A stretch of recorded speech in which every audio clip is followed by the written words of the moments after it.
EURASIAN. So we start. It is 10:30 sharp. It's 10:30? Yeah. So please come in, and Sonu, you may shut the door partially. So good morning and welcome to day 7 of our lecture series on geopolitics of Eurasia and the new great game in Central Asia. Glad to see you all, the regular and familiar faces. Some will join soon. Today's lecture is on Central Asian states as players in regional geopolitics, and the tutorial will be on maintaining strategic autonomy and balanced external policy. So before the lecture begins, there is one announcement.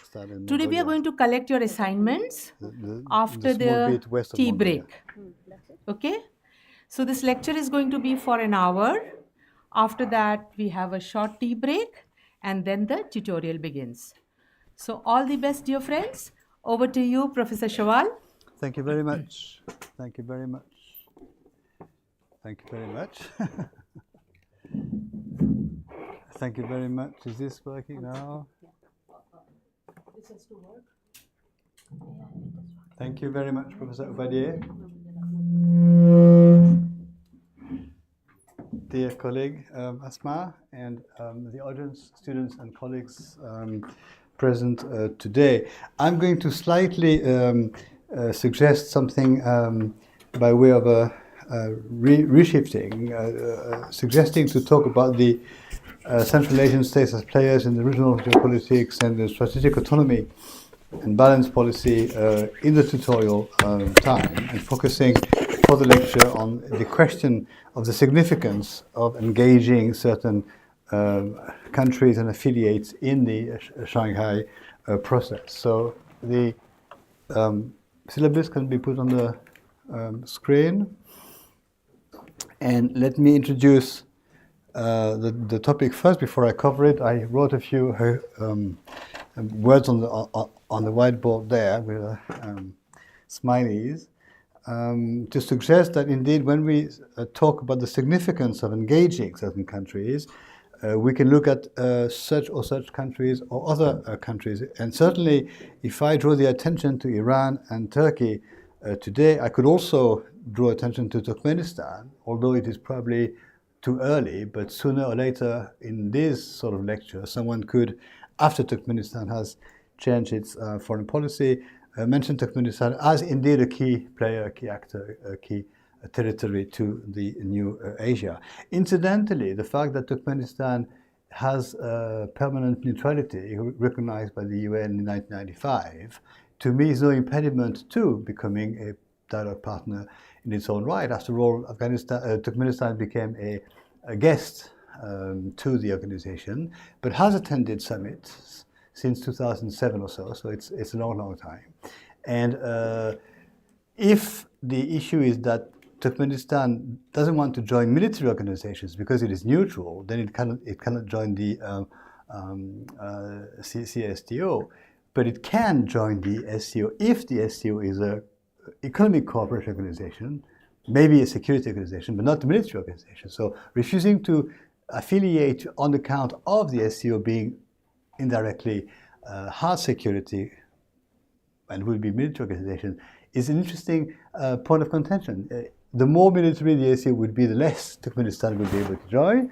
But the more economic or cooperative organization the SCO would be, the more Turkmenistan could change its policy. My my guess is that Turkmenistan's foreign policy is going to evolve, be it only after the Central Asian Forum formed in 2017 after the Samarkand meeting, which I have already covered.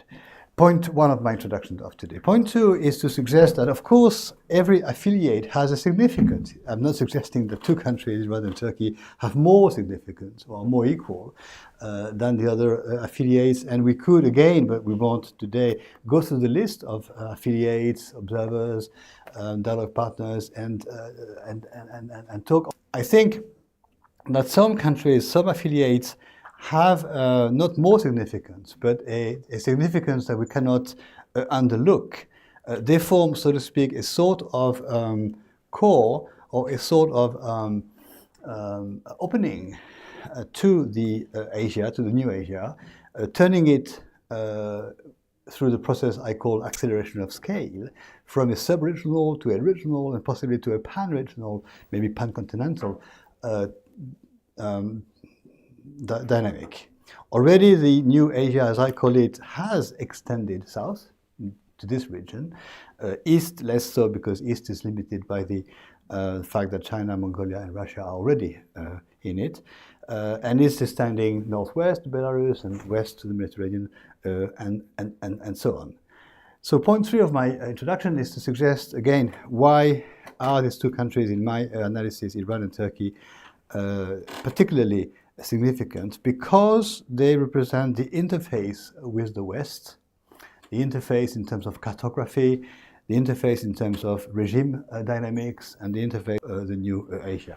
If we go to the map briefly, and as geopolitical analysts, we should consider maps as our friends, not as our life partners, but they are not the end of the story, but they are still there. I drew attention yesterday, if we could zoom in on the Wuhan corridor again, a very minute portion of the territory, that's too much, which holds the significance of the direct interface and the direct contact point between China and Afghanistan, and that corridor very much symbolizing today the potential dynamic of the region. If we move now to very briefly to the other point of interest, which is the Sino-Russian border between Mongolia and Kazakhstan, which is further up north. Asma? Yes, sir. Yes, there. No. There. Where's the pointer? Can I have the pointer again? It's a very much underlooked here. Here, this point. Can you zoom in on this zone here, please? Yeah. Yes, here. It's only 40 kilometers, and it's the only remaining border between China and Russia west of Mongolia. And this point is extremely sensitive. Could have known a different fate in 1991. It didn't. But this is the key to, it's too late now, but one day Mongolia's unlocking. It's a symbolic and strategic point, which is in terms of geomorphology, it's a very high mountainous point of the Altai range. So similarly, now if we could zoom back and show somehow Central Asia plus Iran and Turkey, so that we see the connecting nature of the territories, yes. So cartography suggests that when we look at the new Asia as this sort of zone, and the outlays of East Africa, Mediterranean, and Europe, there are territories which I acceptably to you, I think, call link territories, and Iran and Turkey are particularly relevant ones for a number of reasons we have time to go into. But Turkmenistan and Uzbekistan are also such territories which have an additional significance due to the linking capacity they have between the new Asia and the rest of the west of the continent. So I suggest to cover in 4 paragraphs 4 different types of angles that we could be suggesting as relevant to understand the relevance of Turkey and Iran in the new Asian dynamics. First of all, paragraph 1, they represent, and the terms are imperfect, but they are to be explained, isolated or floating affiliates to the new process of New Asia. Paragraph 1 is based on political analysis, paragraph 2 on cultural analysis, paragraph 3 on economic analysis, and paragraph 4 on diplomatic concerns. So paragraph 1 suggests that these two countries have a particular meaning in terms of politics, in terms of domestic politics, and in terms of the perception of their politics elsewhere. Iran, I made it clear in this course already, goes through a period of isolation between 1979 and 2005 when it becomes observer to the organization. But we ought to focus briefly on 1979 and its significance. 1979 is not just a political event or an event that concerns domestic politics of Iran. It is a major rupture. It is a major rupture. It is a date that symbolizes definitely a fundamental evolution in the world power structure, a major structure which contains the whole meaning of post-neo-colonial relations, that between a regime, the Pahlavi regime, and the Western allies. and that magnitude of things, the magnitude of the symbol and of the reality, is that Iran then became, already in the 1980s, and particularly in the 90s, because it's the end of the Cold War, but also because the Iranian and Iraqi open conflicts comes to an end. It has somewhat embodied or represented the views of the New Asia in the making, the views in the making of the New Asia in the making, vis-à-vis the West and vis-à-vis the allies of the West. The stances of Iran vis-à-vis the West, vis-à-vis Israel, vis-à-vis a number of actors embody or contain the shift, the shift of perceptions and the shift of political discourses on the scale of the world, marking the 20th century, post-colonial, post-Soviet, post-Cold War times and the new times to come.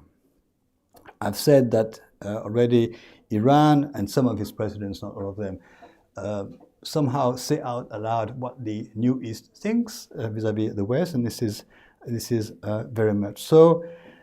And very early on, I keep mentioning the 2005 SEO summit in Astana, but we should also remember the last Shanghai 5 meeting in Dushanbe in the year 2000, where already such views, which I call very imperfectly not anti-West, but vis-à-vis the West views, were clearly aired by Iran. Turkey, in paragraph 1, should be mentioned as a floating, not isolated, but floating actor in between three directions: Europe, the Middle East, or the Arab part of the world, and Asia.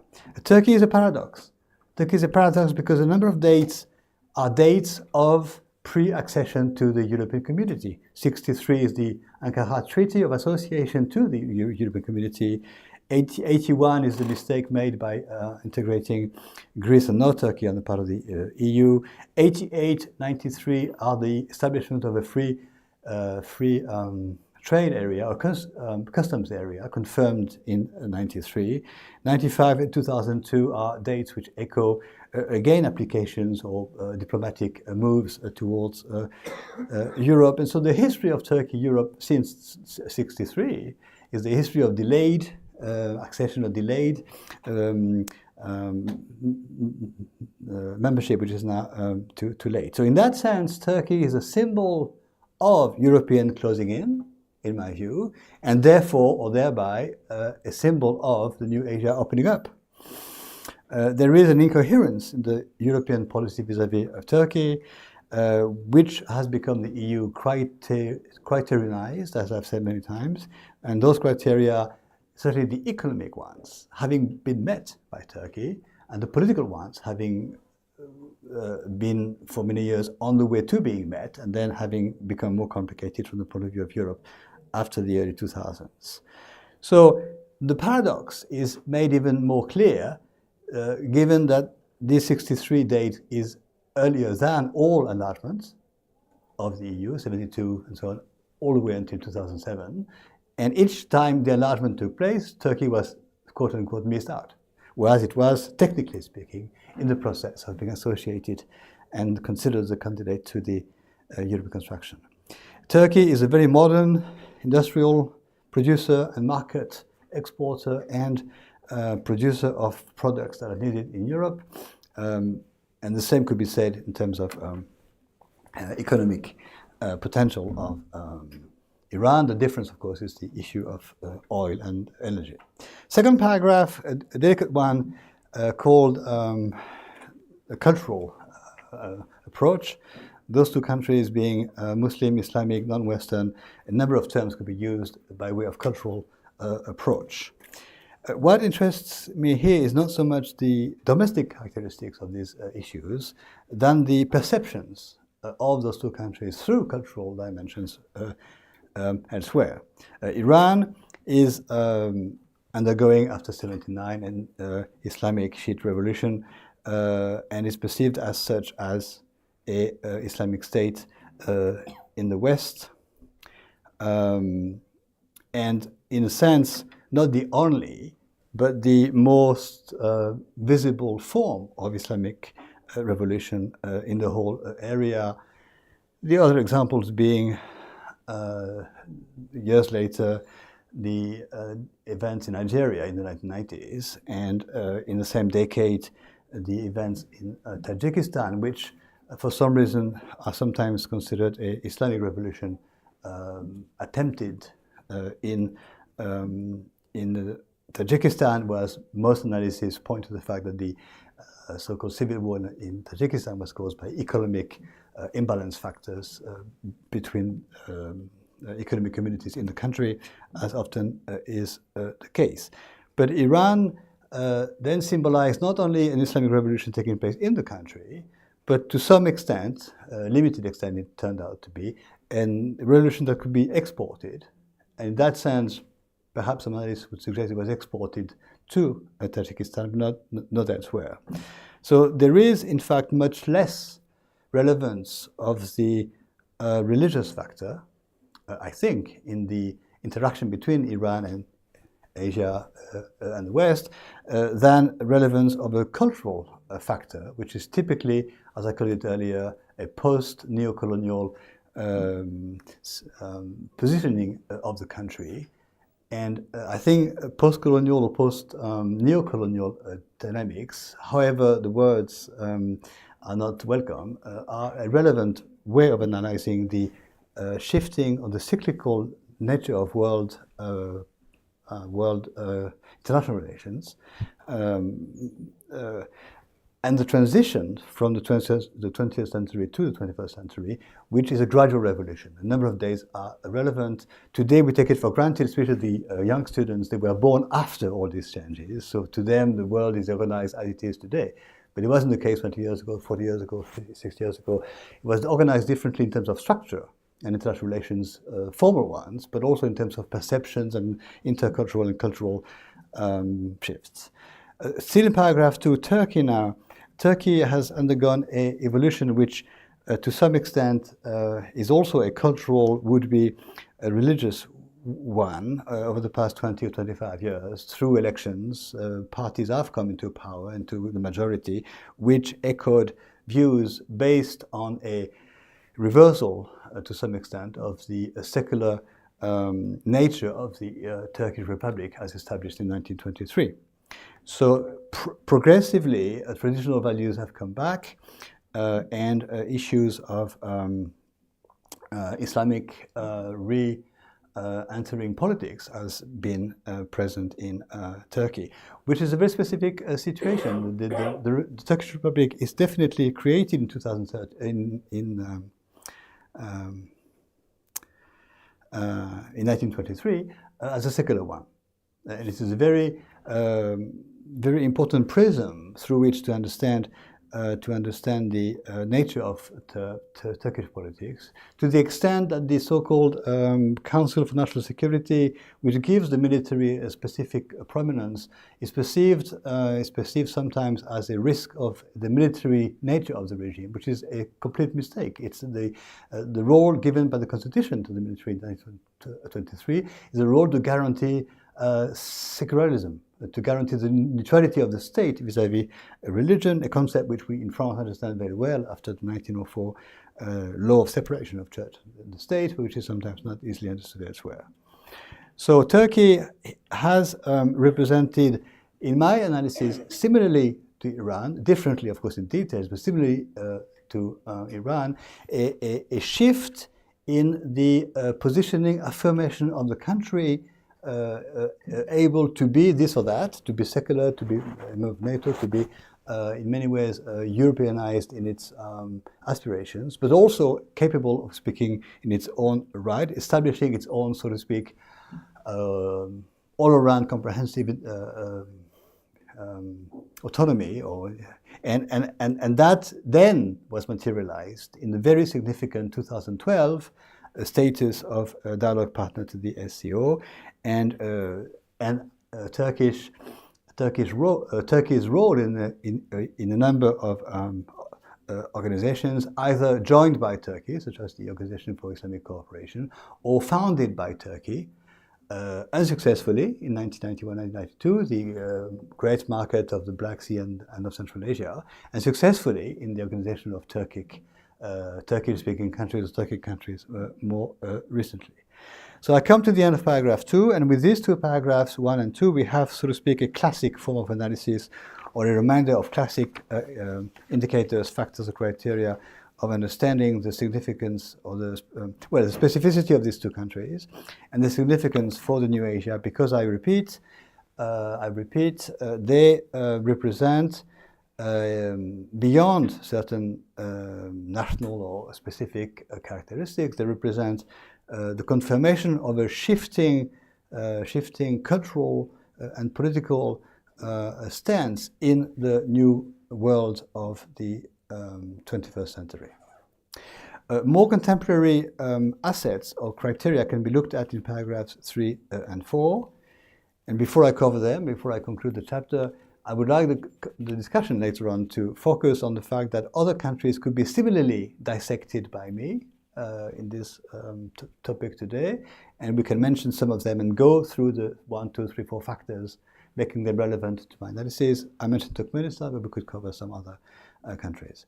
So paragraph 3, focusing from the economic point of view, and I feel the worst sitting next to you, on the territory or territorial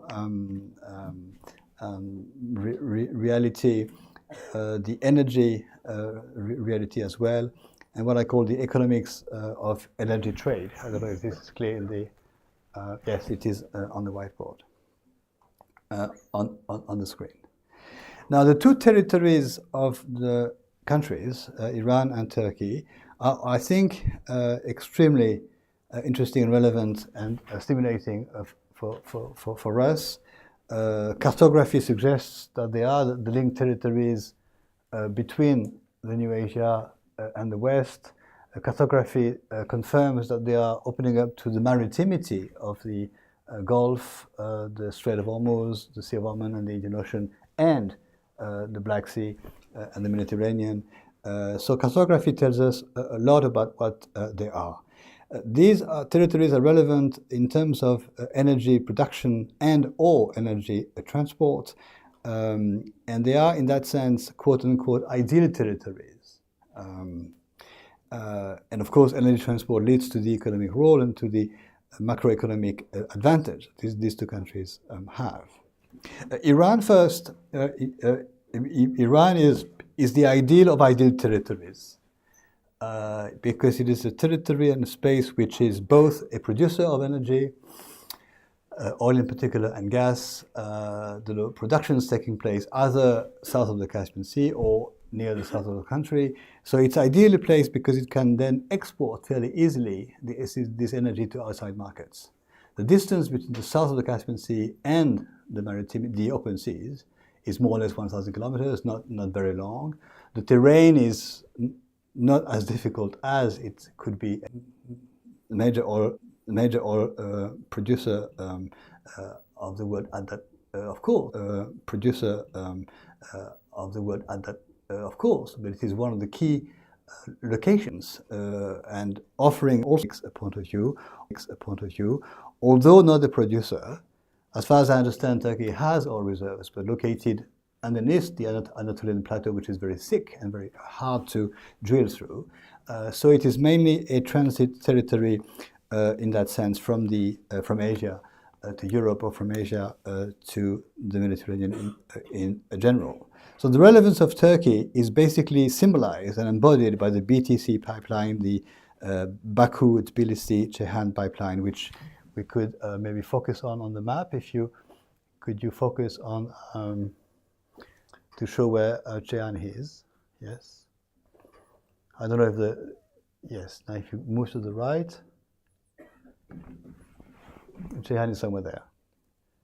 Sorry, if you know all this, tell me. If you're familiar, I don't need to spend time. You should move to the right if you can. Display more of Turkey. No, move to the left if you wish. Yes. Yeah, that's it. Ceyhan is here somewhere. I don't know if you can, if it shows if you zoom in. Baku, Tbilisi, so Azerbaijan, Georgia, and Turkey here to the coast and in the east of the Mediterranean, which is incidentally not such a stable part of the Mediterranean.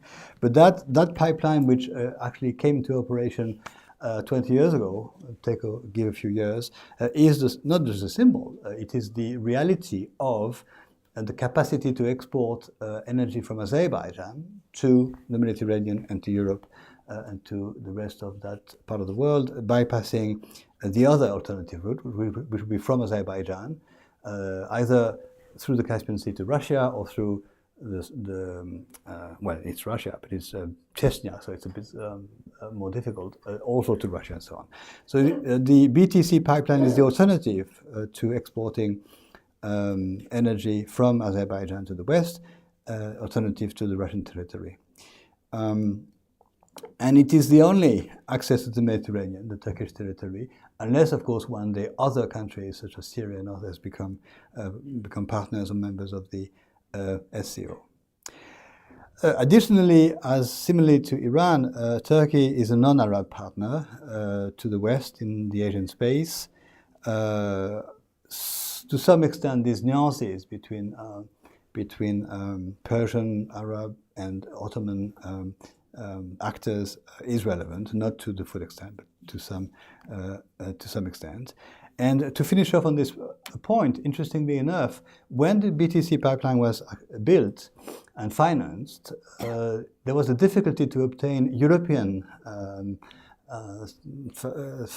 financing, which is to me a paradox because the benefits of accessing Azeri oil is a huge one for the Europeans.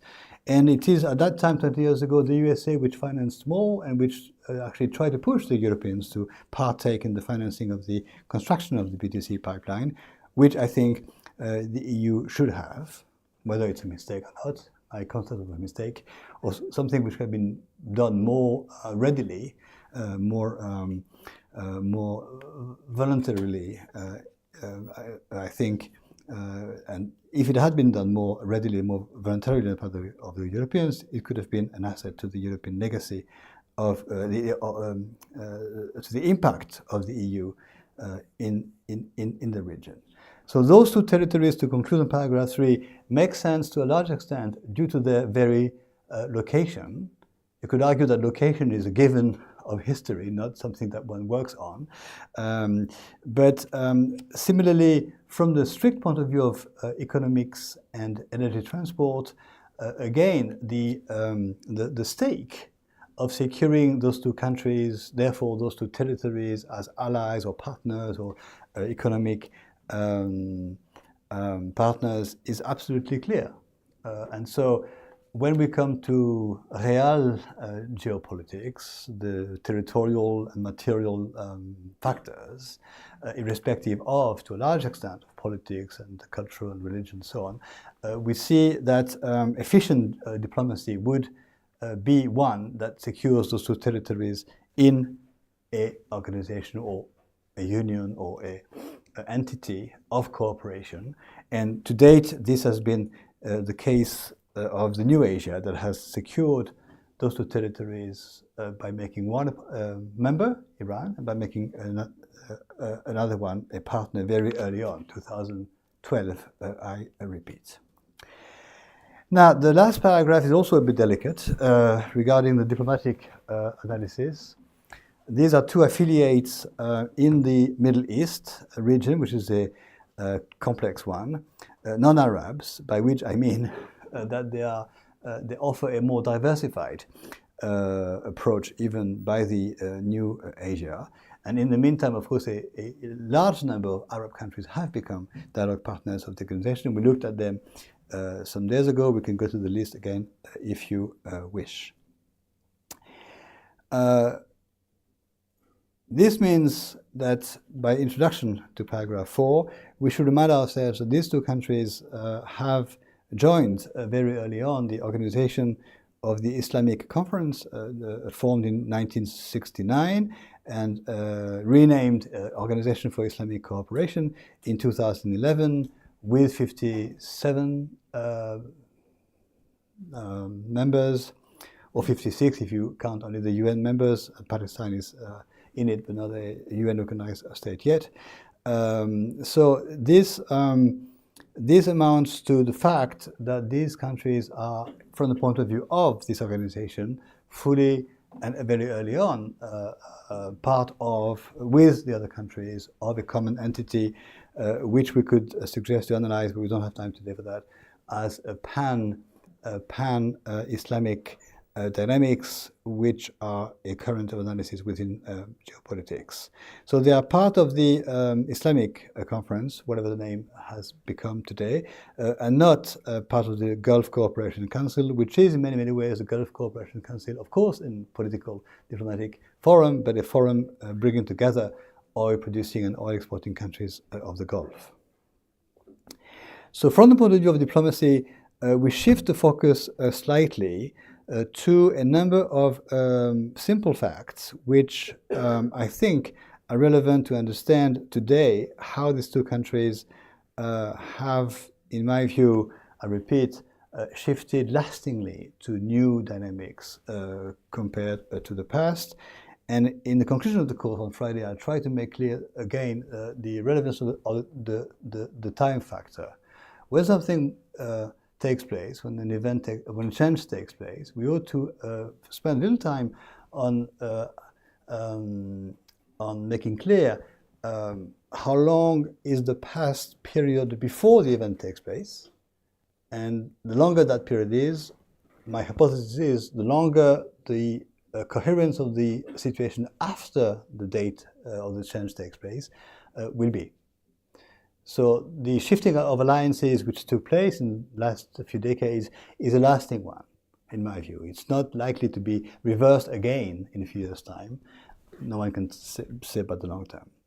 So looking at, from the diplomatic point of view at Iran and Turkey suggests the following very simple but I think relevant points.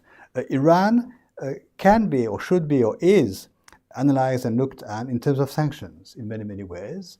And the issue is, more specifically, whether or not Iran is under UN sanctions, and it was for some time, it's no longer the case, so to speak, or whether it is under sanctions by one state, the USA in particular, or it could be some other state. Because the sanction regime of Iran is directly linked, as I've said before, I will say it again, to the eligibility of the country to the New Asia and to the Shanghai Organization in particular. So long as the country was under UN sanctions, it could not be accepted as a candidate to the Shanghai Organization. And that was the case until 2015. Therefore, that was the case, and that made Iran ineligible in the early 2010s. As I said to you, Iran was a candidate immediately after observer status in 2006 and so on, and it was turned down on many occasions. The official reason was that the SCO didn't have a procedure for considering candidacies, but the implicit or explicit other reason was that it was under sanctions. When it stopped being under sanction in 2015, it became eligible and eventually became a member in 2021. This relevance of the sanction regime is valid still today for Iran or other countries, and would be, I suppose, used to turn down or to delay a country from becoming a member, at least for some time. But what is interesting from this point of view is that Iran, after becoming a member, was not questioned as a member, even though it came a few years before becoming a member under sanctions again by the USA.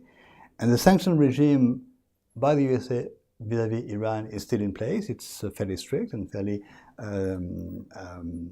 stringent, but that is no longer, so to speak, as relevant as before vis-à-vis the membership or the affiliation to the SCO. In plain English, what I'm saying is that, technically speaking, there could have been reasons to question the membership of Iran after it came again under sanctions.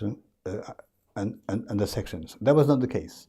And I think for two reasons. Technically speaking, because once a country is a member, it can be put under sanctions by a third party, but not, so to speak, qualifying as losing membership. To lose membership is possible, but only if a member does not respect the commitments within the organization. That's not the case. It's an external factor. And also because, more delicately, I think, more difficult to make clear, because the impact of sanctions or the taking into consideration of sanctions is less strong today from the point of view of the SCO.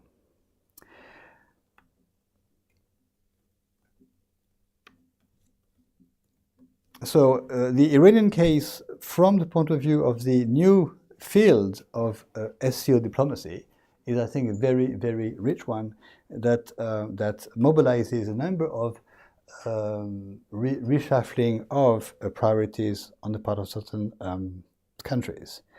Interestingly enough, the year when Russia declared in favor of Iranian membership is 2015, the very same year as the year of the comprehensive joint comprehensive agreements regarding Iran and a number of Western countries. Turkey is also a very interesting actor to be looked at in terms of diplomacy, with very simple facts and dates that we can remind ourselves of.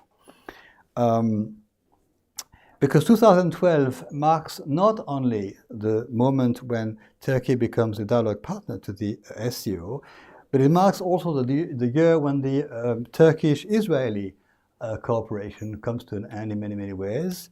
The two countries signed in 1996 a treaty of military cooperation, which lasted 1996 to 2012, that's, if I'm not mistaken, 16 years. 16 years of military cooperation, not a defense treaty, not a common defense treaty, but a treaty of military cooperation is a very meaningful thing for two countries, one within the Muslim world, not Arab world, but a Muslim world, and the other one being in a state of tension with the Arab world, and by extension, defining itself as a religious state, by extension possibly with other states on account of their religion. So 16 years of cooperation between NATO and Israel, I think is a very meaningful period and diplomatic reality. The reason why they went into this cooperation, we could look at if you wish in the question time, but we don't want to spend time on that now. So 2012 is meaningful for two reasons, and I repeat, becoming a dialogue partner, the only one to date which is a member of an alternative military dynamic, which is NATO, and also breaking up the cooperation with Israel as a relevant actor in that region and an ally of the USA, and so on. So this brings into perspective a number of things. Again, my hypothesis, which may be wrong, is that Turkey's veering of priorities, Turkey's shifting of alliances or partnerships and so on, is a lasting one.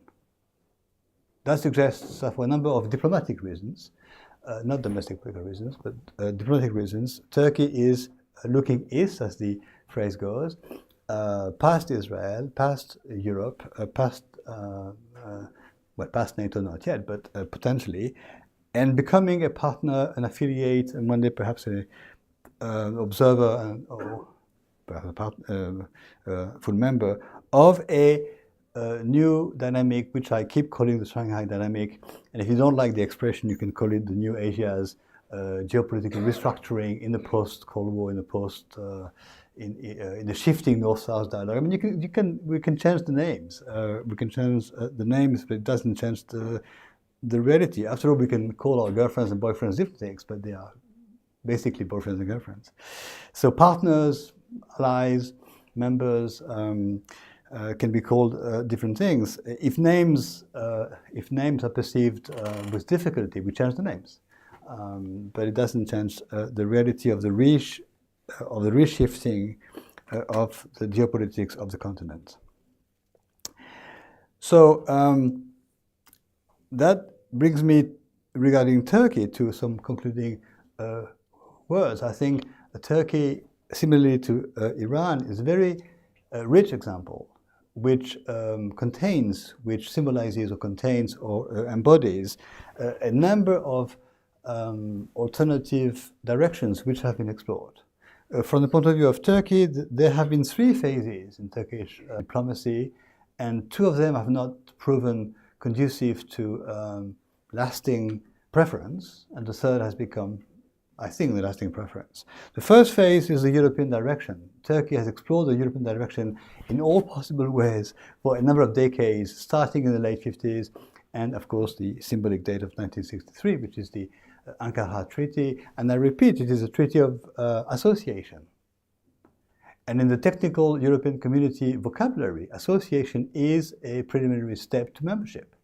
It is the moment, which can last for long, of updating and adaptation of a number of parliamentary laws or a number of parliamentary decisions to join what is called the acquis communautaire in French, which means I don't know what the expression is in English, the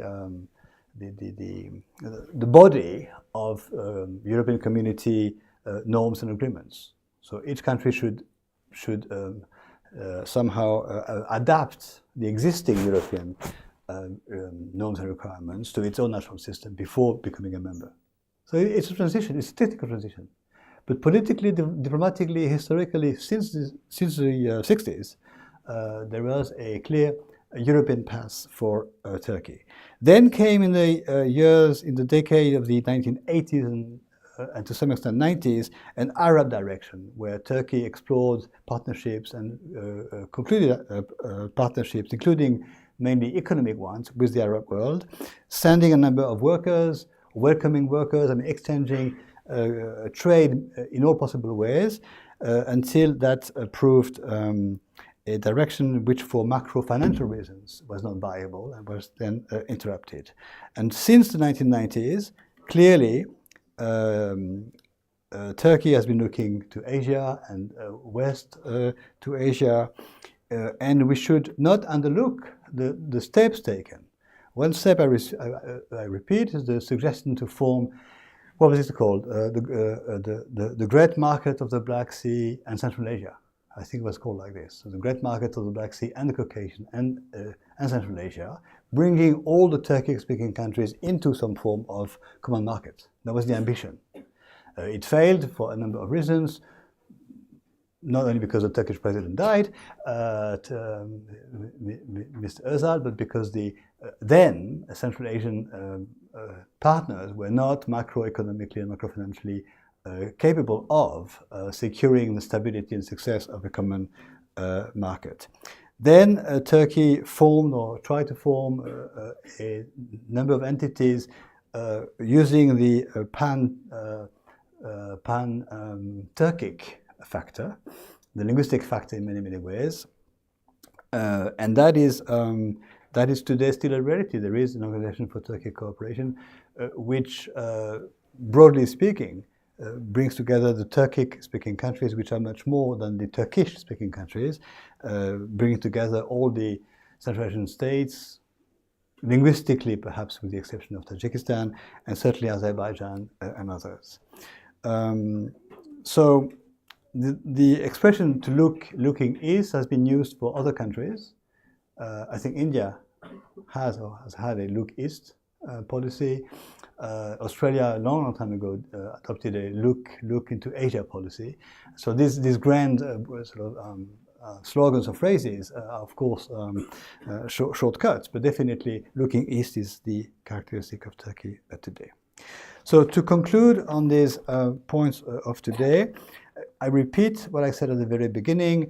Focusing on 2 countries is a way for me to go into some details, 4 paragraphs, a number of dates and facts that I've reminded us of, but we could be looking at other countries, and we will, I hope, in this session today, to suggest for these 2 countries the concept of a link territory, which is not as often used as for Mongolia and others, is, I think, very relevant. They are link territories. The expression for them is different because they were never landlocked. Mongolia is and was, and so Mongolia's geopolitics is that turns the country from landlock to land link. That's the phrase which is fashionable there. But we could call them something else, and we could call them 2 extra things, so to speak. The first additional terminology that I would suggest is to call them new frontiers. New frontiers. I use in the introduction the concept of the interface between the New Asia and the West. They're also new frontiers. The word in American English suggests not a line, which is the French word frontière, which means in English border is a line. But the new frontier in American English means the potential direction, the open direction in which to push a development, or to push a conquest, or to push the realization or the formation of the new nation. So new frontiers, I think, is a term that could be used for these two countries and potentially for others. But if they are new frontiers, they are the new frontiers of the New Asia, pushing, not in an aggressive way, but pushing in an economic and macroeconomic way, the New Asia's assets to the West. And my second and last point of the conclusion would be indeed, in that sense, which other countries could be, in that sense, new assets or new frontiers of the New Asia. I mentioned Turkmenistan, I mentioned again Afghanistan, and in the recent years, some countries such as Iraq and Syria were mentioned also as new contemplatable new frontiers. This has changed to possibly Saudi Arabia and Egypt as the new frontiers. But whatever the countries, the concept is the thing that I want to underline. The fact that there is, beyond the establishment of a, formally speaking, already established entity, an organization with 10 members, the SCO, there are potential windows, openings, directions, frontiers.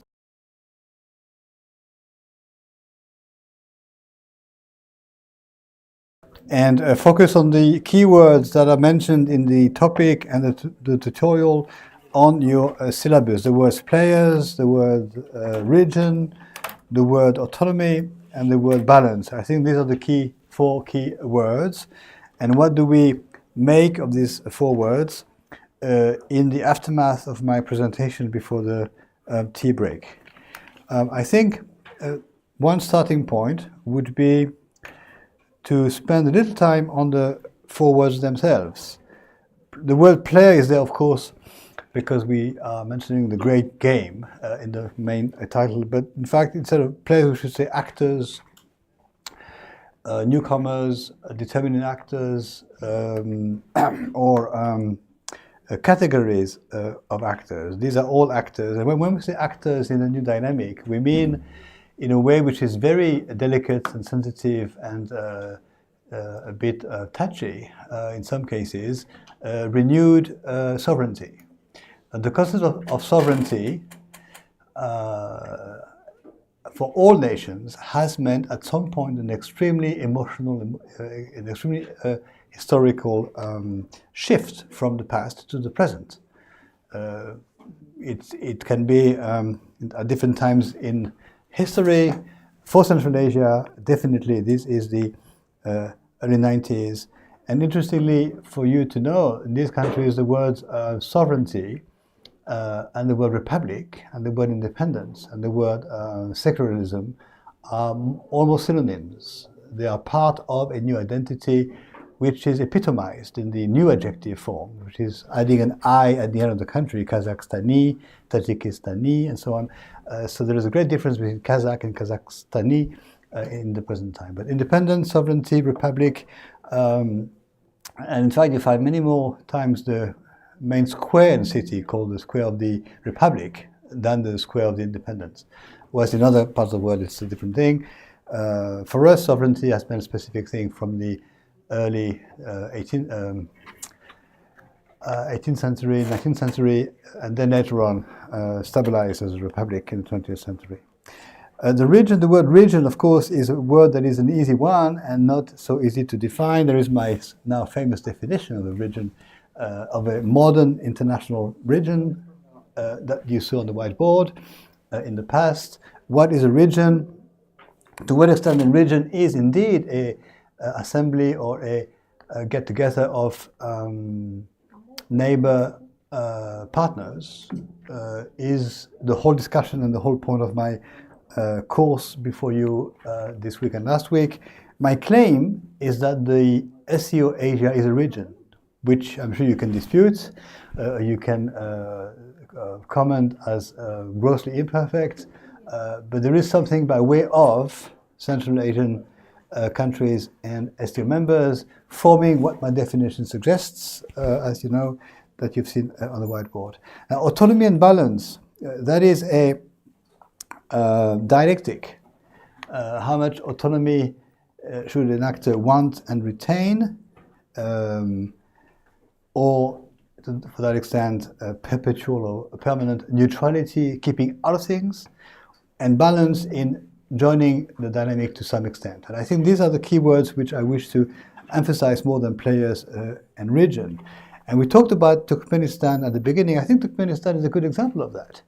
The word autonomy means something extremely grand and strict and committed for Turkmenistan, permanent neutrality, which means keeping out or not being able to join whatever dynamics, and yet a balance. Turkmenistan, on account of its location, on account of its necessary evolutive diplomacy, cannot keep out. It has to be in to some extent. And I think the very symbolic fact that it is a guest to the SCO summit out and stepping one toe or half a foot in at the door. And symbolically speaking, I'm right, because the category of guests and guest attendance was created for organizations, for the UN, for ASEAN, and for the CIS, and not for countries. It was extended, it was stretched to one country, paying lip service to the outsider, Turkmenistan. And as I said at the beginning of this class today, there is no, to me, technical reason why Turkmenistan could not become a dialogue partner, even an observer to the organization. A member is something else, because a member commits a country to a certain number of joint actions, including military exercises, including cross-investment, economic things, and so on. So autonomy and balance, I think we could keep these two words in our discussion and mention other countries. I can mention some other countries, or you can, or you should, or you must, and see whether they can be discussed in terms of their autonomy and balance. That's the first sort of major point I wanted to make. My second major point is going back to my presentation of today and my 4 paragraphs. I suggested to look at political, cultural, economic, and diplomatic dimensions. Political, I suggested to look at them briefly in terms of the domestic politics, but mostly in terms of the political dimension, which I'm happy to define more. The cultural dimension I mentioned without mentioning the word values, and I think the word values, provided we are, as Max Weber would have said, neutral in an axiological way, the economic dimension and the diplomatic dimension are the 4 ones. And I think the 4 taken together, political, cultural, economic, and diplomacy, point to one direction, that if the 4 are present, or almost all 4, then we are into a comprehensive approach of 3 things: the meaning for a country of the Shanghai dynamic, the relevance of a country for the Shanghai dynamic, and perhaps which is the same thing in fact, the synthesis, the mutual benefits or the mutual interaction, not the interaction and the reinforcement of a multilateral dynamic through its individual participants. That's using my 4 paragraphs and suggesting that they are the relevant ones, or the relevant 4 points: politics, culture, economic, and diplomacy, to focus on a number of countries. What is missing from this list? Is a cartography and the location of countries and states, which to me is never the dominant factor, because as we saw on the map, and we can go to the map. Okay. The map is in your mind, so when we go back to the your mind, and to the map, we can see how certain territories obviously are relevant and obviously should be already part of the dynamic, and are not, because other factors, some of these four factors, take over the simple cartography. Turkmenistan, Afghanistan are such territories that we should mention. We can look at other territories in the Middle East. That's for this part of the continent. For the northeast of this continent, of course, North Korea is a territory that makes no sense as isolated from the point of view of geoeconomics. It makes sense as isolated from the point of view of classic geopolitics, or ideology, or regime dynamics, or legacy of unresolved external factor, which is 1950-53, which is often called the Korean War, which I never call the Korean War. I call it the Cold War in Korea, which makes a difference, or the Cold War in Vietnam, or the after war in Germany, and so on. So now we can open the discussion with your questions on the first part of today's session, of course, or there is my preference, discussing countries as potential affiliates to the organization. And I'm more than happy, if my colleague is still in the room, now I think she's left, to have disagreements or questionings of my views. This visit has made me very much aware, Professor Upadhyay, of the fact that I came with the idea that Central Asia at large was a concept that was, if not sufficient, at least relevant to understanding the continent, and I'm becoming aware that I'm lacking many South Asian views which should be added. Wi-Fi not connected. That's why I like papers and whiteboards and my own voice and so on. The technique is. So, ladies and gentlemen, and authors of essays, today's when you hand in your essays and when I read them, with great pleasure. Any questions, views? Any questions, comments, views? Please, somebody can take the lead. Yeah, please. So do you think there's any relation between, Sorry. so do you think that there's any relation between Arab Spring and the coming of Turkey into the SCO, like the improved relations of Central Asian states with Turkey? Thank you very much, because I forgot the Arab Spring. It's in my notes somewhere there, and I forgot about it. There is no causal or determining relation, I don't think, but there is a contextual. 4 questions. That one was something that was in the air for a long time already. So Turkey's decision to go east, so to speak, is based much more on diplomatic realism than on the impact of domestic regimes. On the part of Central Asian states? What she's wanting to know, did the Arab Spring trigger the decision of Turkey to be a part? No, my short answer is no. So on the part of Central Asian states, for example, like I think Uzbekistan started taking more democratic approach after 2011, and then it was also visible in the foreign policy. Like Uzbekistan started taking more divergent foreign policies, and then Turkey becoming part of SCO. So then improved relations between Central Asian states and Turkey. Well, to prolong your question, first of all, the concept of a spring, meaning a popular protest or challenge to the regime in place, took place only in Kyrgyzstan, and half a decade before. It took place in Kyrgyzstan in February 2005, which is, in terms of chronology, way before, and led to Kyrgyzstan definitely experiencing alternations, changes of majorities and parliaments and presidents and so on, but not to instability of the kind experienced in the so-called Arab Spring countries. So I see, between a connection and not connection, I see more reasons to say no connection. But the contextual analysis, the one I've mentioned to you many times before, is one in which some link or some indirect influence can be searched for between certain events and other events. So certainly what the Arab Springs in that sense means is that it is possible for a nation to challenge its leadership. And that as a concept has since then existed even in Central Asian countries, but not with the effect that they were able to actually impact directly the regime, which has been, on the contrary, in all those countries, with the partial exception of Kyrgyzstan, continuing as such.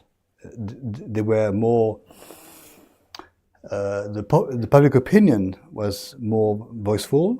The presence of candidates in elections was more real. The existence of alternative parties to the majority party also became real, but not challenging the regime in place. The domestic evolution you suggest for Uzbekistan can be suggested to have taken place later on. The change you suggest for Uzbekistan before 2016 is not, I don't think, so real. What do you mean by your comment on Uzbekistan?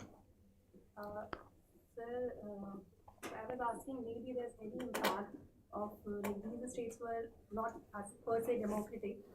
So maybe there's any impact of Arab Spring on the Uzbekistan foreign policy, like more divergent views. Well, the impact of a domestic situation on the foreign policy, this is something else, and even more indirectly to be clarified. I think it would. I cannot answer more than to say there is.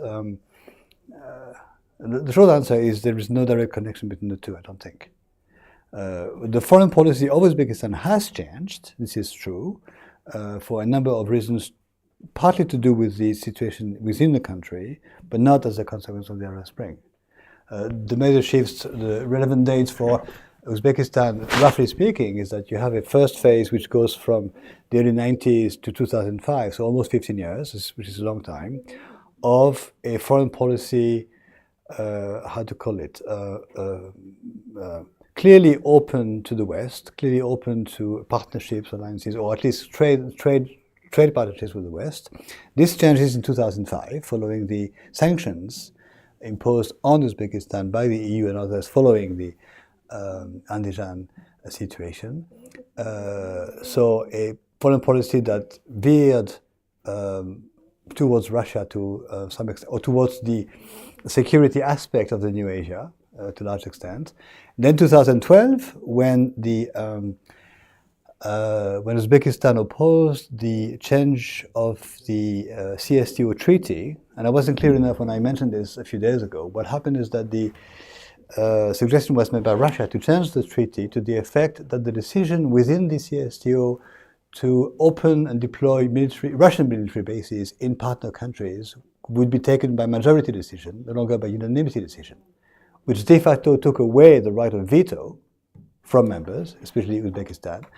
Uzbekistan opposed that change in the treaty, and it was not successful to stop the change of the treaty. Therefore, it left the CSTO, 2012.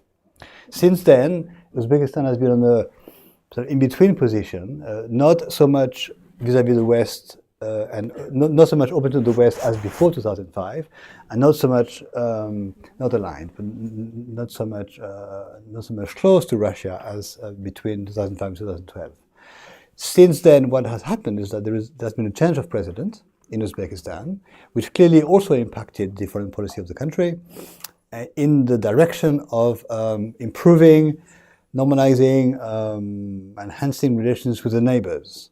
So relations between Uzbekistan and Kazakhstan, Uzbekistan and Kyrgyzstan, Uzbekistan and Tajikistan have improved, markedly so vis-à-vis Kyrgyzstan, with which there was serious cross-border water issues, and relations with Kazakhstan, which had been at some point not very good, due to a number of factors, one of them being a leadership rivalry between the two presidents, Karimov and Nazarbayev. You know, men and women have their psychology and their personal factors of leadership competition based on their history, based on their age, based on their gender, maybe, I don't know. But so a lot has changed. But the connection between the Arab Spring and Central Asia, I don't see as relevant. I'm thinking because in causal relation to it is the fact that the SCOs, diplomacies in general has opened very much to Arab countries. If you look at the list of new observers, let's just count how many of them are from the Arab world, if I may suggest to call it that. Starting from 2021, which is the acceleration of the affiliation of dialogue partners. Egypt, Qatar, Saudi Arabia, Kuwait, that's 4, Maldives, United Arab Emirates, that's 5, Bahrain, that's 6. So 6, more than half, new affiliates are Arab countries, which is a new opening in terms of diversification, cultural diversification, if you wish. The main meaning, of course, is the accession to maritime spaces. As I've said before, that's much more relevant to me than culture or religion or anything else. But the truth of the matter is that until those years, there was a reality. I'm not saying it's a reluctance, but there was a reality where a few Arab countries were affiliated, and not many Muslim countries outside the near abroad zone from the point of view of Russia, the concept of near abroad, so on. So your question, to conclude, I'm sorry I'm a bit long, but this is a very motivating question. To conclude, my answer is that there has been clearly a more comprehensive approach to enlargement or affiliating over the past 5 years than in the past. That the concept of criteria for considering new affiliates or new members are become very loose. There are, in fact, no such criteria as such. If you think in terms of the European criteria, which are political, based on democracy, whatever the word means, and based on macroeconomic indicators, the Maastricht indicators of growth, public debt, and so on. Thank you for your question. But your question is good because it is an intellectual question. It is an academic question. What is academic analysis? It's an analysis that seeks to expose a cause-consequence relation. Causality, that's all what we do, from Monday to Friday. Thank you, Madame. Hello, sir. Hello. Sir, there is an issue of debt trap with regard to BRI project of China. And The dead trap. debt trap. Dead trap, yes. And Russia has history of intervention as in Georgia and currently Ukraine. So how Central Asian states will trust China for development and Russia for security? So these are two different issues. The dead trap as a possible negative aspect of the BRI, that's one thing, and the intervention in other countries is another. So one is more difficult than the other to answer. I think the debt trap, that's for an economist to actually explain more, is a reality of aggressive economic investment or trading policies, and any actor pursues his own interest. That's what the realists tell us. And China is legitimate in offering, but there is no such thing as a free BRI. Offering is one thing, facilitating is another, and sharing the cost is, of course, part of it. Now, the negative story is that of Sri Lanka, as you know, where over-debt led to a partial desovereignization of a territory. And that is a dynamic which has made other participants of the BRI very much aware of the danger, which is why, to some extent, you'll find that the infrastructural development, railways in particular, west of China, and the best example is into Kazakhstan, because that's the longest border. What's the name of the city which is at the border between China and Kazakhstan? Korgos, I think, or a name like this. Can someone check? Korgos, yes. Anyway, no one wants to help me, so that's fine. That's fine. Find a situation where on the Chinese side, the railways are fully developed and modernized and ready to connect, but on the Kazakh side, they are less. They exist, but they are outdated. And one reason, not the only one, but one reason is that the cost of such development is such that if Kazakhstan were to readily subscribe to Chinese finances, they could risk falling into the debt trap. So this is a factor which very realistically appeared as a danger or as a trap for a short while, concerned a few countries that made the other countries very much aware of the risk. So that's one answer. The other question is more difficult because it would call for more knowledge than I have. All I can say is that if you use the word intervention, which has a very specific connoted meaning in Soviet history, and also in the Soviet-Chinese relations, it is a term that refers to behaviors of the past. I think in today's world, intervening is old-fashioned. It does take place in a way which is anachronic. And being anachronic, which will probably lead to a reversal of the consequences of the interventions. And so that's all I can say. It doesn't mean that in the present world warfare is not still in fashion, but it's a different type of warfare. Financial, trading, intellectual, communication warfare. The issue of what is it called? Providers of internet. I mean, who controls the connectivity of communication? That has become a very active form of warfare, so to speak. If war is defined as an aggressive behavior, considering zero-sum gains still as an option.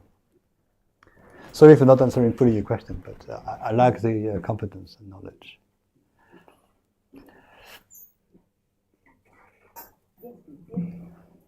Sir, in point 2, you mentioned one of the common points between them is being Muslims and Islamic and non-Western.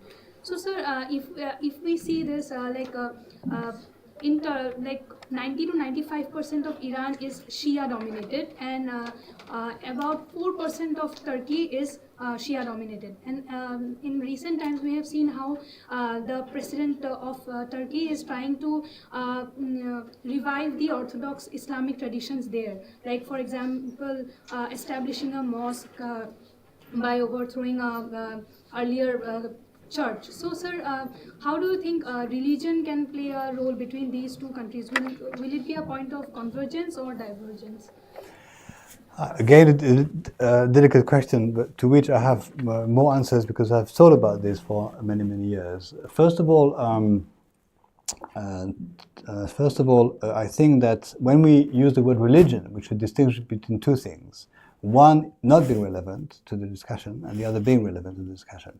What is not relevant is religion in the sense of the faith, the beliefs, the rapport to God, and the faithful's prayers and so on. This is part of what we call in France the private sphere, or it's part of the family. And in fact, most religions suggest that the praying should be something done by the individual, not secretly but discreetly, and not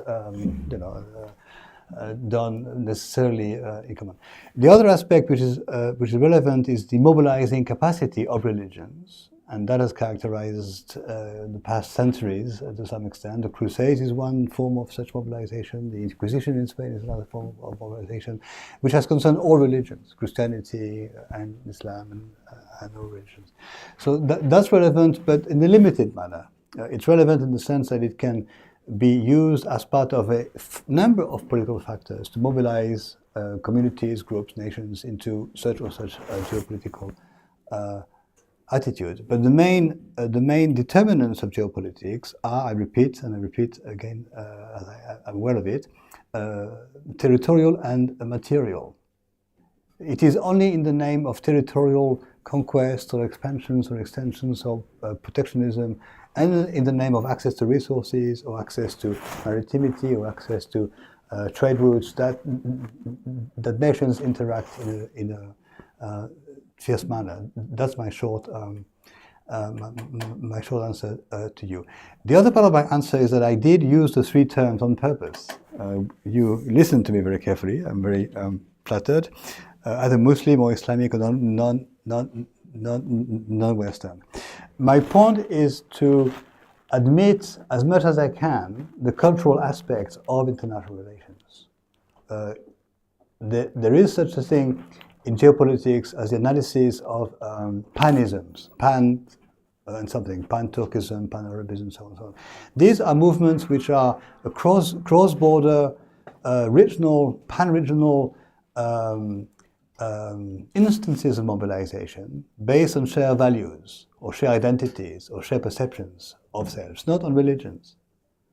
Pan-Turkism or pan-Arabism or pan-Thaism or pan-Germanism are not based on religions. They are based on nationalist factors or cultural factors, to be more exact, sometimes pointing to languages, sometimes pointing to traditions, sometimes pointing to ways of living, but not on religion as such.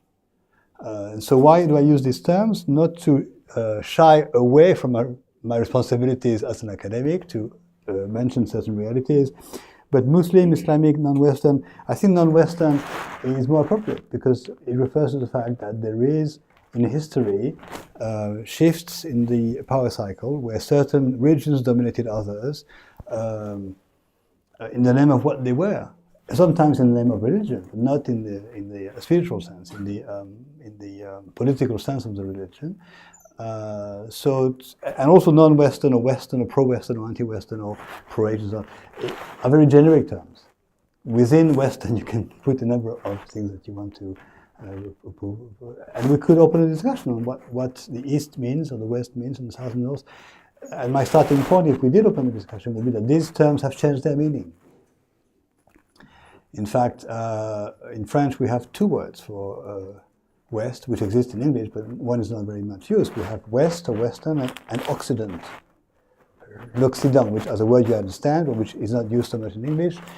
And so my last point would be to say that when we mix languages, it's a moment that should be given attention to. How in other languages are these terms called?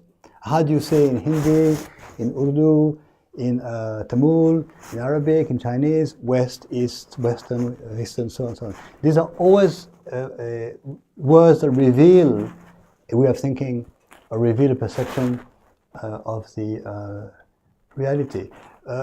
In the history of thought in East Asia, these terms are not so much used. The term used by the Chinese and the Mongols are all under one same sun, as the Chinese say, or all under the blue sky of Tigris, as the Mongolians say. So it's not West or East. It's the idea of being central, which is a bit different.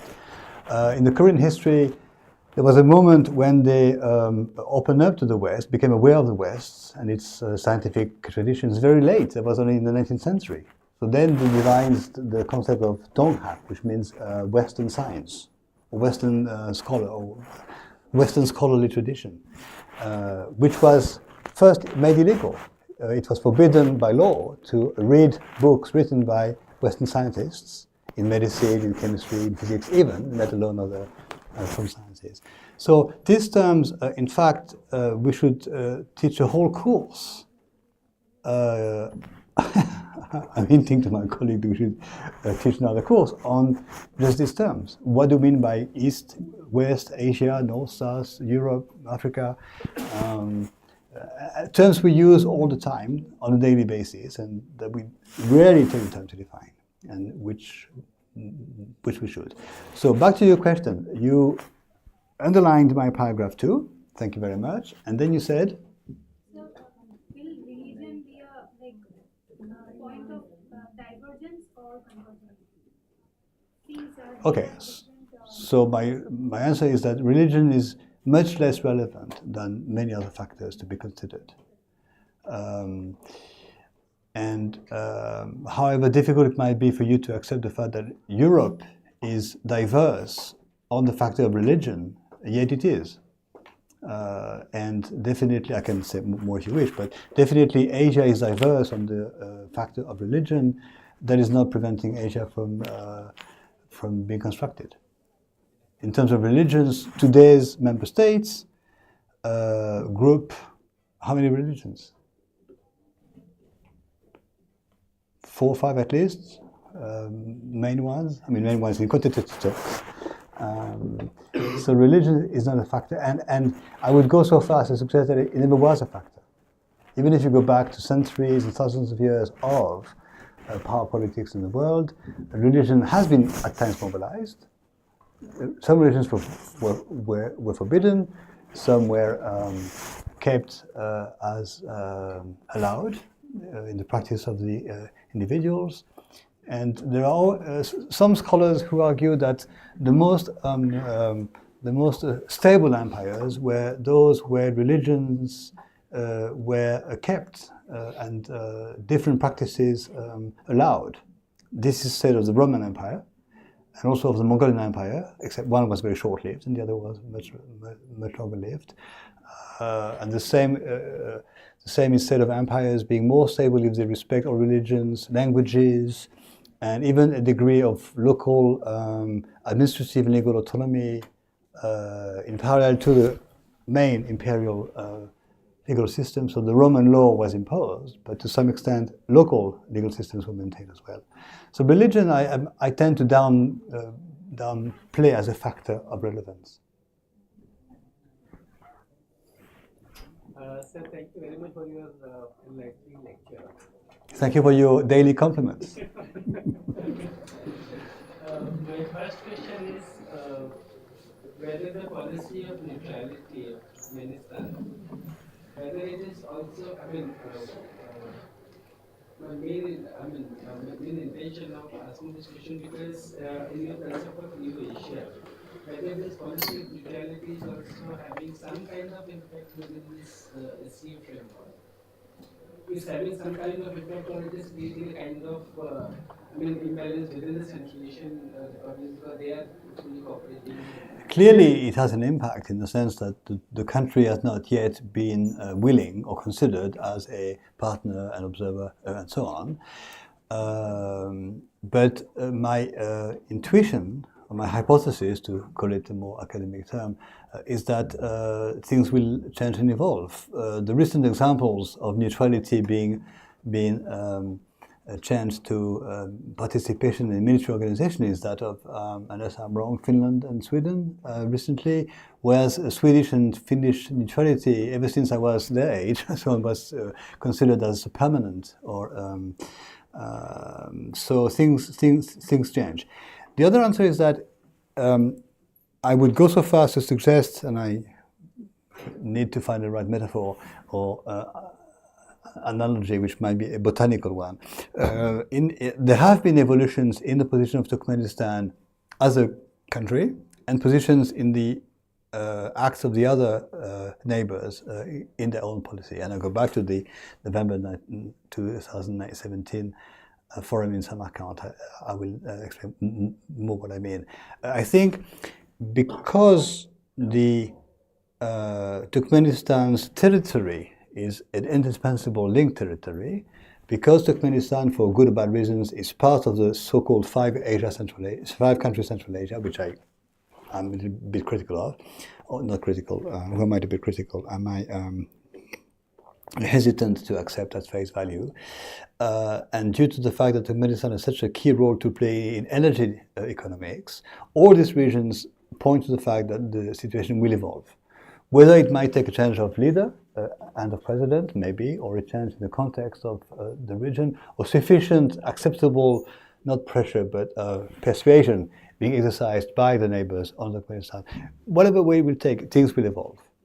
The botanical metaphor that I've just come up with is the fact that if you take a seed and you put the seed in the soil and you water it, it will grow. If you then restrain the growth by a glass jar or something, the growth will be less easy, but eventually the growth will be such that the plant will become fully alive. So my joking answer is always to say to students, imagine yourself president of a country. What would you do in the short term, in the middle term?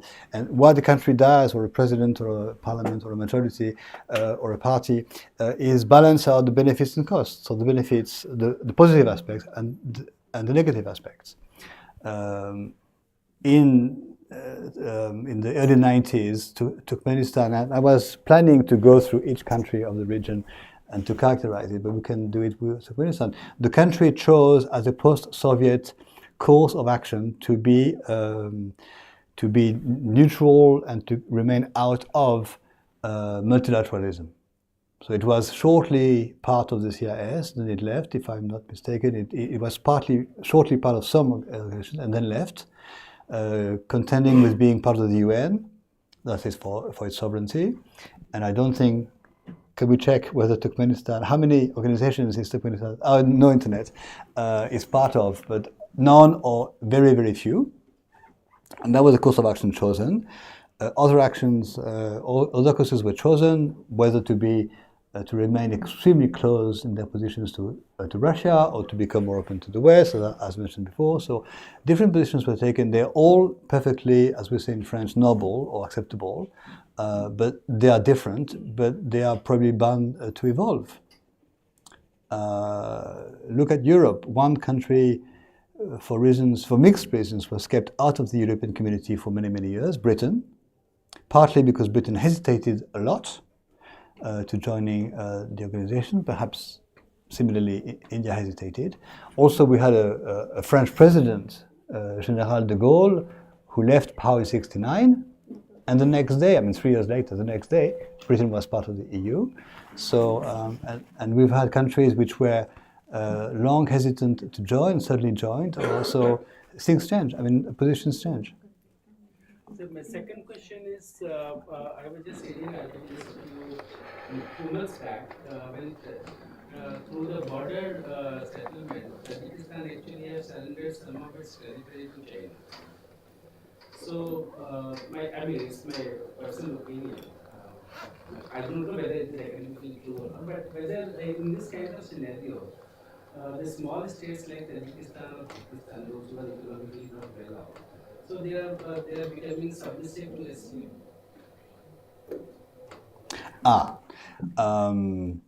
Two or three answers to your question before we take the lady's question. Border settlements were something which were worked on and reached from the early 90s and formalized in the late 90s, and most of the agreements, border agreements, date back to 2002, 3, 4, 5, that sort of time period, except for some which remained contentious, especially between China and Tajikistan. And Kyrgyzstan too, actually, and they were settled later on, and some of them very recently. Usually in a way which gained a few square kilometers to China. But if you look at the border settlements over the last 30 years, most of them have meant that extra square kilometers went to China, so to speak, at the expense of the negotiating countries, in the name of peace or good relations that could foster economic interests and so on. Why is it different? Does it seem to be different from Kyrgyzstan and Tajikistan? Because they are smaller countries. If you look at the figures, and I encourage you to do so, if you look at the real figures, how many square kilometers were transferred from Kazakhstan to China? I think many more. But the percentage of those square kilometers for Kazakhstan's territory is, of course, very much smaller. Kazakhstan is 2.5 million square kilometers, unless I'm wrong. Yes, I think it is 5 times France. And so, but for Tajikistan and Kyrgyzstan, they are smaller countries, so the issues is much more relevant. Also, those two countries are mountainous, and therefore, with square kilometers comes hydro resources and potential hydroelectric resources. So it makes things more touchy. For Kyrgyzstan, there is a specific sensitivity to sovereignty. The country is more politically active. You have, majorities come and go in parliament and in government. So the political debate is more vivid. And so the opposition is often very critical of the majority in government for having yielded to China. But when the alternation comes and the opposition becomes the majority, they also are critical of the decisions that have been taken. For Tajikistan, you call it a poorer country. I think the proper term would be a more dependent country. It's a country that is dependent on macroeconomic terms on key partners. Let us remind ourselves that almost half of the GNP of Tajikistan, certainly 40+%, come from remittances sent by migrant workers who worked in Russia mainly and also in Kazakhstan. So the dependency rate is extremely high. And one way to ease out that dependency on Russia, essentially, is to also use Chinese subsidies or factors or investments. So for that reason, the country is, how to put it, ready to accept a number of territorial concessions. But the concessions that are taking place now are really minimal ones compared to the situation of the early 90s. I'm not a historian, I'm not an expert on the history of, for 2 centuries almost, the territorial gains of Russia and even of the USSR at the expense of China. This has happened all over the world. I mean, all over the world, someone at some point took some territories. But the extent to which there was a case for tabling those issues and solving those issues after the USSR was dissolved was a real one. And so much real that I've said to you before, and this is often not taken into consideration, the willingness or the necessity and the acceptance to table border issues was manifested by China in the early 80s and eventually led to some meetings that have taken place in the late 1980s after Gorbachev assumed power. And there were attempts to table these issues which were unsuccessful, but which paves the way for the post-1991 very rapid capacity to negotiate those borders. So what you are suggesting is happening today is more than relevant, but in terms of broad historical perspective, what do you call it, one of the few points sort of left over, which are not minimal, but they are towards the end of the list of points to be resolved. And there is a lot to be studied about the way these negotiations happened, but we don't have time for that now, but how China and the other 4 neighbor countries, as one bloc, negotiated one-to-one, so to speak, because all the archives necessary for that were in Moscow. So the Kazakhs, Kyrgyz, and Tajiks were dependent on the former Soviet and then Russian archives. And then negotiations took place on a one-to-one basis, China, Russia, China, Kazakhstan, and so on.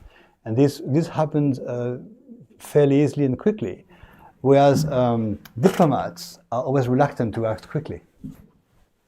Yet on that occasion they did. Madam. Good afternoon. It's a small question. It's related with SEO and how the global South countries view about SEO. So it's been viewed that Beijing is building momentum for an increasingly comprehensive vision of a new global governance system with China at the center. So basically, I want to ask, your views about this, and is it going to create stewardness, basically, in the global South? And if so, then what can be the way out in order to keep the, the vision or the objectives of the SEO intact? So two answers. I think, first of all, the concept of governance, if by governance we mean formalized and to some extent rigid institutions, at the heart of which there would be one country, that is not a likely scenario in the sense that governance in that sense points to the direction of integration. And I said to you before, the concept here that I use is cooperation. Cooperation does need rigid, established, to some extent, sovereign governance. So I don't believe in that sense in the scenario whereby a one country-based governance will be established. My concept is juxta sovereignty, or not the paradox, but the fact in my definition that you have at the same time reinforcement of sovereignties and invention of multilateral capacity to devise common programs. That is one answer. So my first answer goes against what you are suggesting. My second answer goes along with what you suggested, suggesting that some countries, China or others, definitely is embarked upon an activist, comprehensive, all-directional effort to launch with others dynamics which rest on a factor such as economic, a factor which is strong in that country. So China is pursuing the development of trading organizations, economic organizations, because China is strong in the economic field.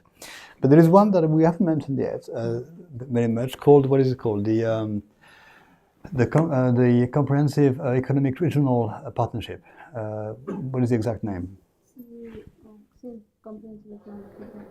Comprehensive Economic Regional Partnership, which includes a large number of countries, I think about 20 or 15, of which China is a key player, not India, but it was discussed whether India should be a part of it when it was first suggested.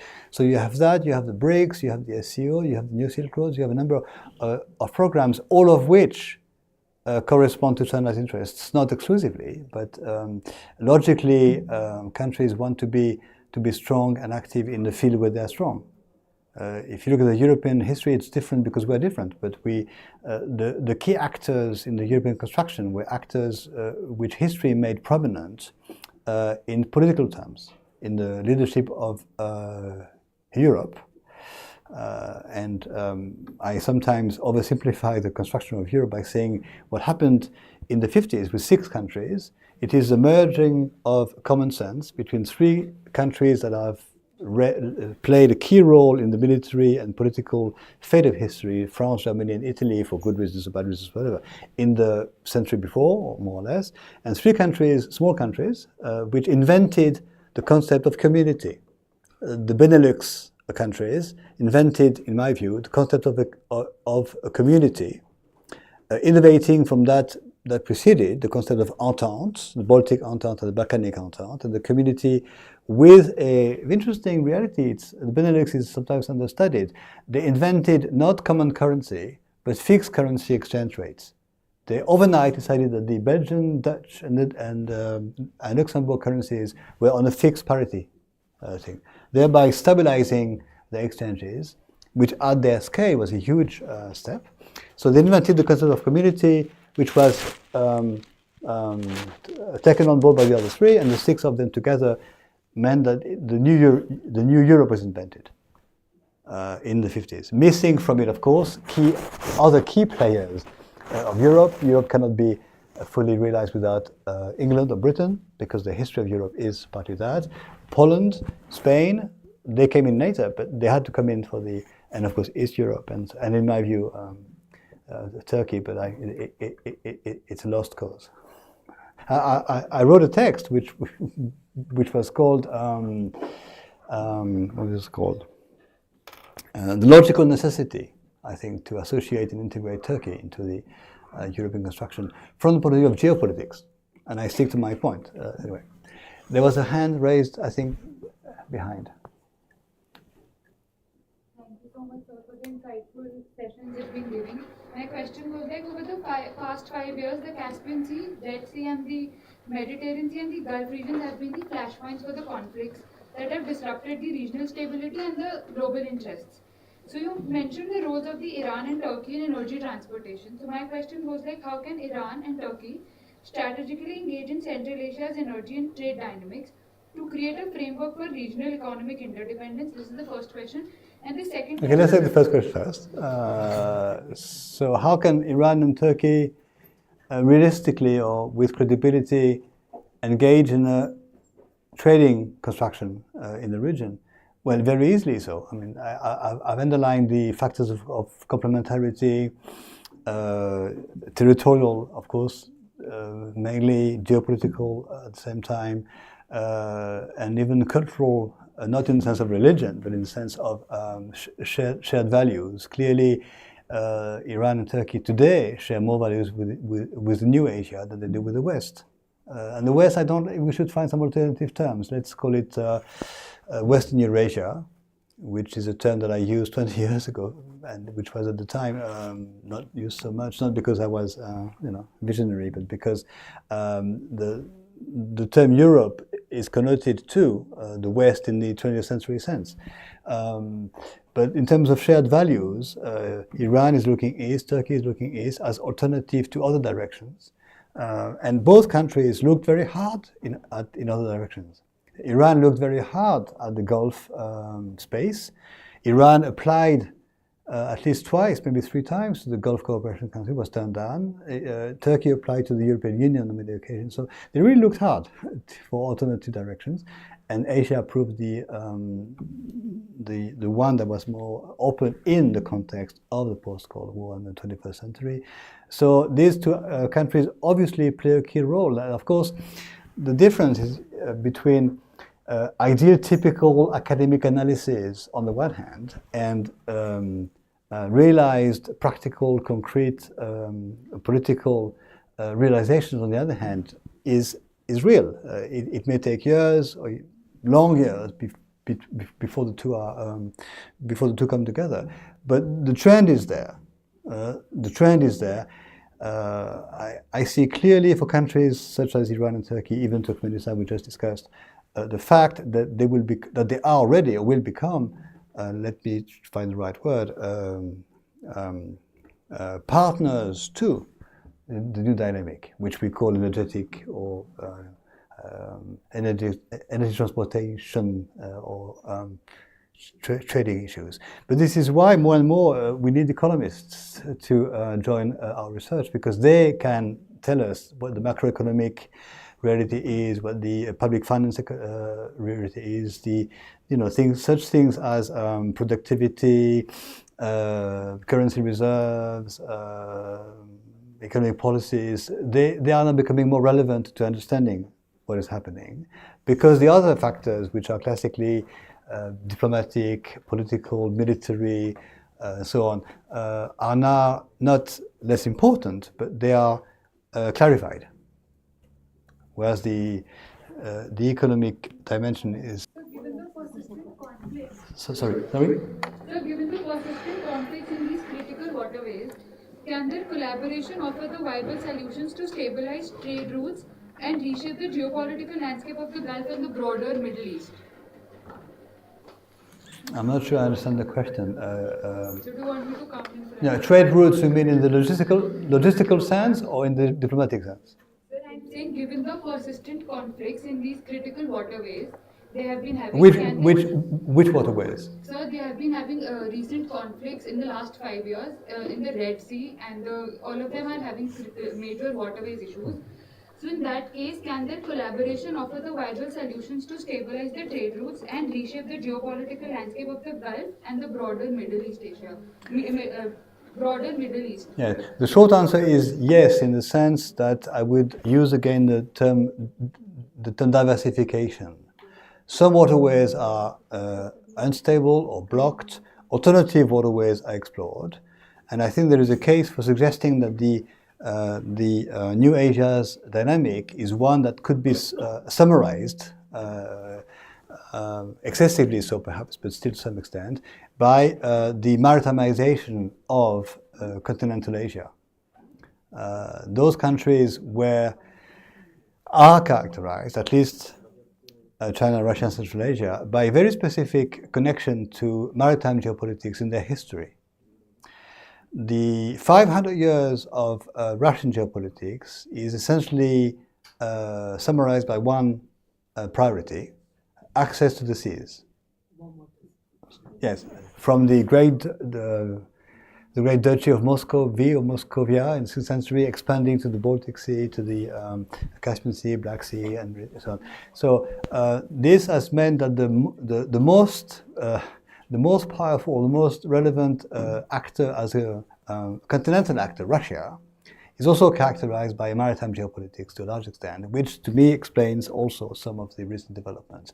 China, irrespective of its coastlines, has recently become a maritime actor.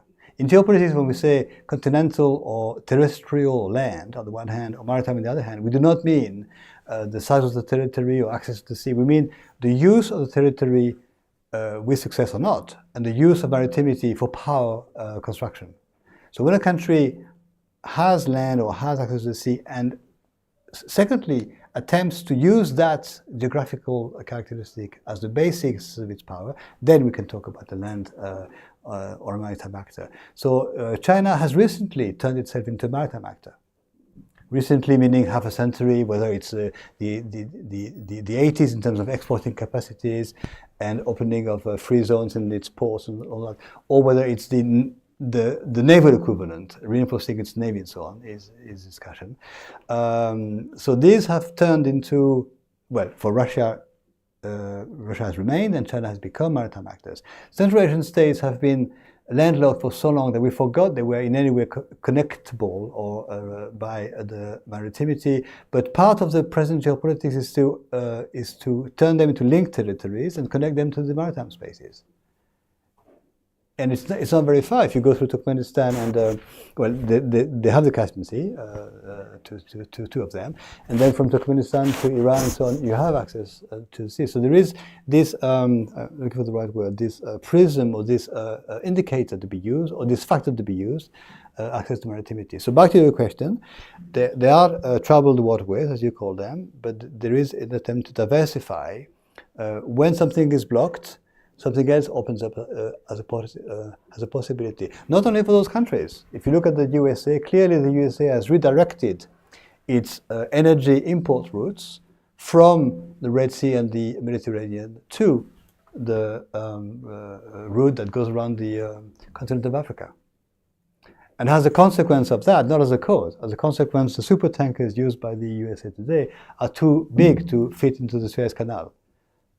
So the change of the route is not caused by the size of the ships. The size of the ship is the consequence of the fact that now they are going around Africa, and so they can use larger, more profitable tonnage of oil exported. So similarly, for the countries you are mentioning, we are mentioning, there will be alternative waterways. The Red Sea and the Suez Canal is obviously bypassed if access is through the Mediterranean, and of course the Indian Ocean. And there are alternatives ways now looked at through the North Pole, the new routes that are opened. And in October, one student presented a topic on the Indian-Russian maritime route, which was very inspiring. So diversification alternatives is my answer.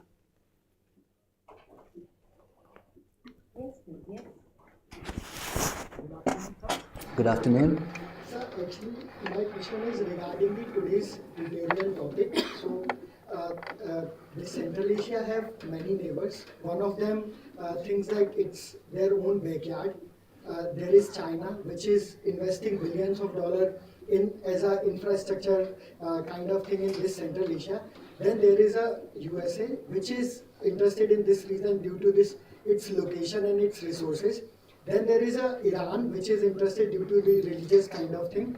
Then there is Turkey, which is... Religious kind of thing, we need to be more specific, but okay. Then there is Turkey, which wants to form a pan-Turkic world from Turkey to Xinjiang. So do you think that in the background of this situation, can Central Asia have its, maintain its own external balance policy or its own strategic autonomy in this point of the time? The short answer is yes. I think in many, many ways Central Asian countries have been able to maintain or create or maintain from dominated or centripetally dominated by the neighbors. The the neighboring neighbors, China and Russia, and the projected neighbors, the USA or the EU or some countries of the Middle East.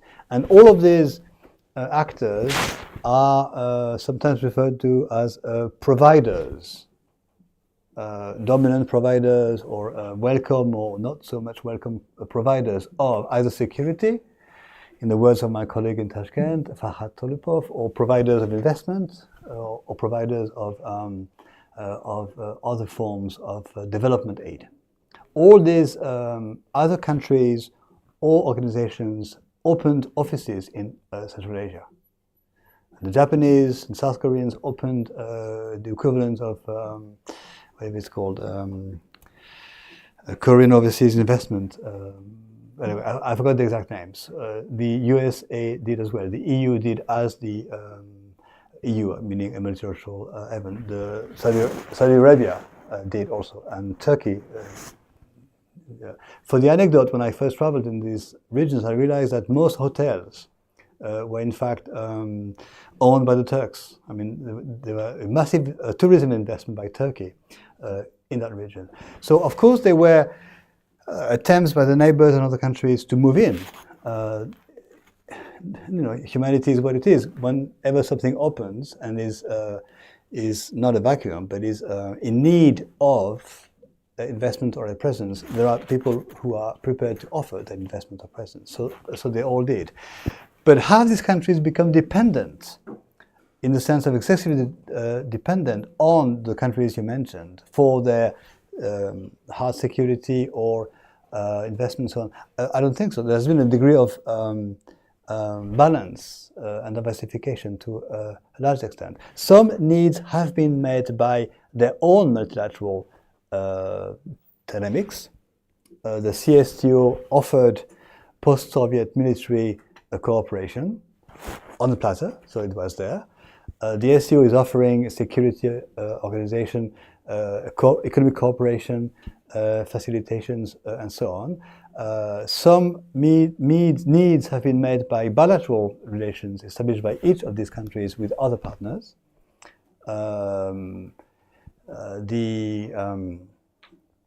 Uzbekistan, despite becoming a member of the SCO in 2001, for many, many years looked to the West, to the Europeans and to the Americans for investments.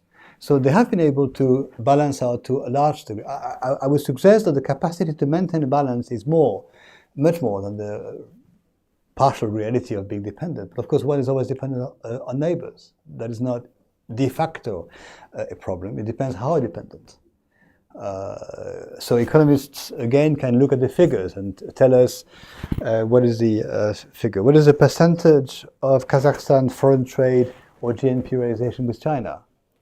And it's in the region of, I don't know, let's say 10% maybe. What is the share of Chinese trade with Kazakhstan in terms of China's total foreign trade and GNP? It's 0.00 something.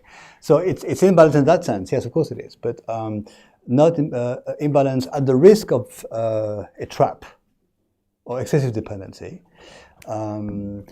And this is true, I think, but we don't have time to go really into the full detail. That would be a good PhD topic, by the way, just in any case. But for Kazakhstan, clearly, Kazakhstan's diplomacy has been able to be with China and Russia in a capacity to sort of balance out some dynamics. On the one hand, from the point of view of Kazakhstan, establishing good relations with China to balance out the risk of dependency on Russia. That's one factor. Second factor is being a sort of go-between, a mediator between the two countries as rivals in leadership, using a number of, even to some extent, sociological factors. Are you listening while you're talking to your neighbor? Yes, yes. That's what I thought. Yes, please join in. Let me just finish this, and then you can join in. In the sense that, for reasons which some observers put forth, Nazarbayev as being the very long-dating, long-lasting leader in Kazakhstan, being older than Putin, having some sort of natural authority, and also being in power before the present Chinese leadership was in place, and so being able to also act as a continuation factor, did result. Nazarbayev's personality and psychology was also able to play a role, not dominant one, but play a role in the Kazakhstan's capacity to be between those two countries. And recently, was it interesting is that the one of the locks. It's difficult for you to understand, perhaps not easy for me also. But this Kazakhstan's, Uzbekistan's, let's call it leadership sort of competition, did block or slow down the capacity of the region to organize itself as a sub-region, but this is not superseded. So the short answer is that those countries were able to maintain balance more than negating dependency. But this is the key question, and the next key question would be to what extent is membership of the SCO conducive to the balancing out of those countries? Formally, yes, because they are equals in the organization. Or is it to some extent, what's the expression, yielding to Sino-Russian dominance and being, as one of my Chinese colleagues called them, the lesser states in the SCO? The neighbor to that gentleman has something to say. Sir, your neighbor. Well, you talked to him when I was talking, so. Actually, he was saying the Kazakhstan-China data, so it's $13.1 billion. Right, yes. Bilateral trade between Kazakhstan and China. Okay, but what do the figures mean? Because trade is in both directions, so, It is in favor of China, the balance. No, of course it is, yes. Of course it is, but I, as a non-economist, would suggest to look at the figures year after year after year. What was the situation in 91, in 90, and so on? Things have picked up very quickly. Also because in the first years, the type of productions were complementary. The Central Asian countries in particular were producing fertilizers under the Soviet system that were needed in China. And China was providing electrical appliances or household appliances, which were severely lacking in Central Asia. So there was a complementarity of trade, but things picked up very quickly. The same happened between South Korea and China, which went from 92 to 93, 94, from almost no bilateral trade to becoming each other's first partner or second partner, sort of in trade. So this is a clear and easy indicator of change for a political scientist, a more complex indicator for economists, because they have to find figures and confirm figures. Sorry, yes? One last question? No? So, okay, we are done for today. Thank you so much.